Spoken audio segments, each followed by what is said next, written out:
지구에서 가장 큰 생물은 무엇일까요? 아마 대부분 코끼리나 흰수염 고래를 떠올리셨을 텐데요. 지구에서 가장 큰 생물은 부로님들의 생각을 뛰어넘는 전혀 새로운 존재입니다.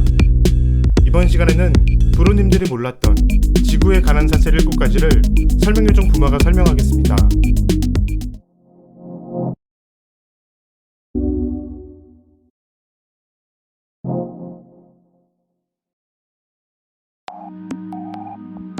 부로님께서 영상을 보는 지금 이 순간에도 지구는 무려 초속 465m라는 엄청난 속도로 자전하고 있습니다.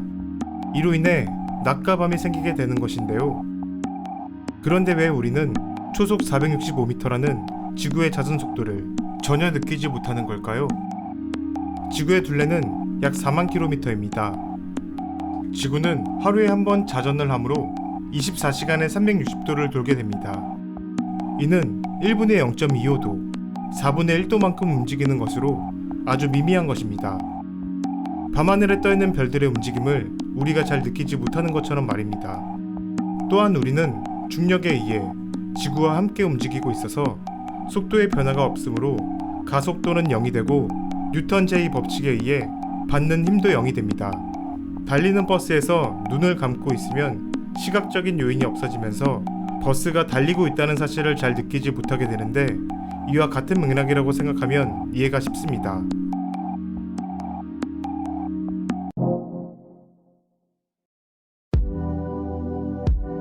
우주의 모든 천체는 축을 중심으로 회전하고 이 회전은 수억 년이 지나도 멈추지 않습니다. 우주가 진공 상태에 가까워서 회전을 방해할 물질이 없기 때문입니다.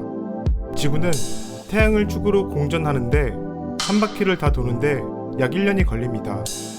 그런데 이 공전 속도가 조금씩 느려지고 있습니다. 즉 하루가 길어지고 있다는 얘기인데요. 회전이 왜 줄어들어? 이러다 지구 멈추는 거 아니야? 멸망하는 거 아니야? 라고 놀랄 수 있지만 안심하시기 바랍니다. 10만 년에 1초만큼 느려지는 것이니 인간은 느낄 수도 없고 아마 우리가 살아있는 동안에는 멈추지 않을 것입니다. 지구의 공전이 느려지는 이유는 달의 인력에 의해 일어나는 바다의 밀물과 썰물 때문으로 해수와 해안, 해저 사이에 마찰이 생겨 지구 자전에 브레이크를 걸고 있기 때문입니다. 이 계산대로라면 지구가 탄생한 45억 년 전에는 하루가 불과 5시간밖에 되지 않았다는 얘기가 됩니다. 과학자들은 지구가 앞으로 약 50억 년을 더 살 것으로 추정하고 있는데요. 이는 지구의 수명이 다 될 때쯤이면 하루가 44시간이 된다는 의미이기도 합니다.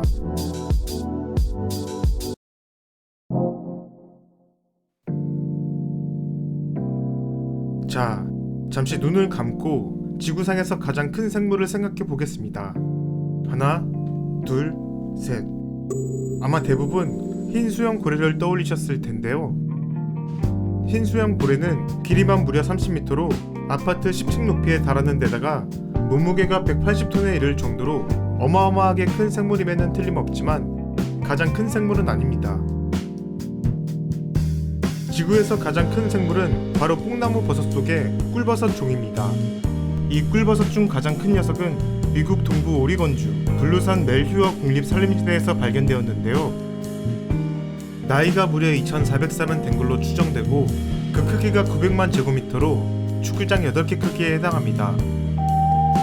아니 사진 속의 버섯은 그렇게 크지 않은데 무슨 소리냐 라고 하실 수 있는데, 사실 지상에서 우리가 보는 버섯의 형태는 본체가 아닌 생식기, 즉 고튜 정도를 생각하면 되고, 본체는 균사체라고 해서 땅속이나 나무 속에 숨어 있습니다.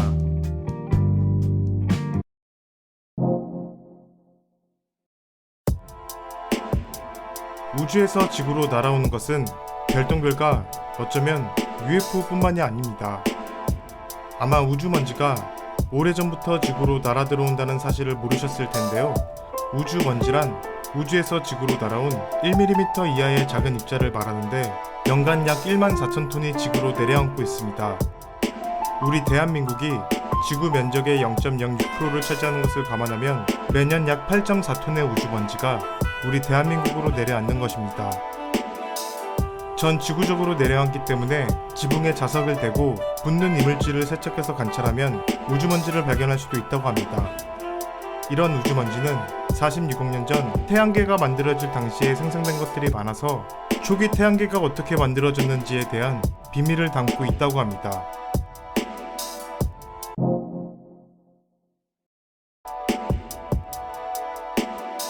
지구를 구성하는 성분 중 가장 많은 비중을 차지하는 것은 무엇일까요? 단순히 흙이나 물 정도를 생각하는 부르님들이 아마 많이 계실 것으로 생각되는데요. 그러나 지구를 구성하는 성분 중 가장 많은 비중을 차지하는 것은 32.1%에 해당하는 바로 철입니다. 무려 지구 성분의 3분의 1을 차지하는 양인데요. 우리 주변에 그렇게 많은 철이 어디 있느냐고 반문할 수 있는데, 이렇게 많은 철은 지상으로부터 6,400km 지하에 자리하고 있는 지구 핵의 88%가 철로 이루어져 있기 때문입니다.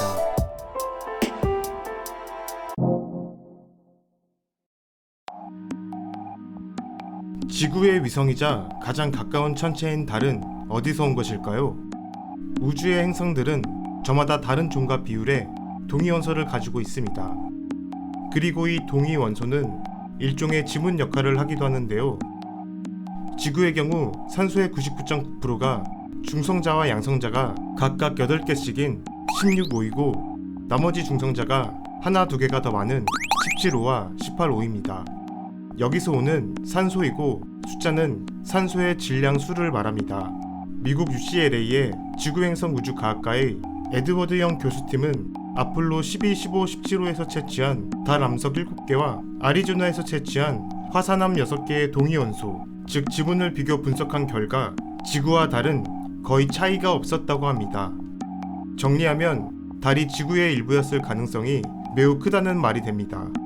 이는 달 생성에 가장 유력한 가설인 초기 지구와 원시지구 테이아가 충돌에 발생한 파편에 의해 달이 탄생했다는 충돌설의 근거가 되는 동시에, 이를 달 인공설에 적용하면 달이 지구 구성물에 의해 만들어졌다는 이야기도 가능하게 됩니다.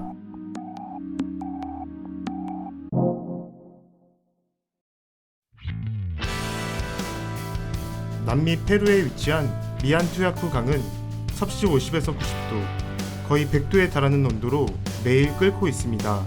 이 정도 온도라면 라면을 끓일 수 있는 것은 물론이고, 강에 빠지면 웬만한 동물은 물론 사람도 생존할 수 없으니 가장 무서운 강 중 하나이기도 합니다. 특이한 점은 이 지역 근처에 화산지대가 없어서 강이 끓는 이유에 대해 전혀 밝혀지지 않고 있다는 점입니다. 지역 원주민들은 이 강이 끓는 이유에 대해서 야쿠바마라는 전설의 뱀에 의한 것으로 굳게 믿고 있다고 합니다. 이번 시간은 여기까지고요. 다음 시간에는 설명요정 부모가 근접 목격한 UFO에 관하여 설명할 예정이니 많은 관심과 구독 부탁드립니다. 그럼 다음 시간에 뵙겠습니다. 감사합니다.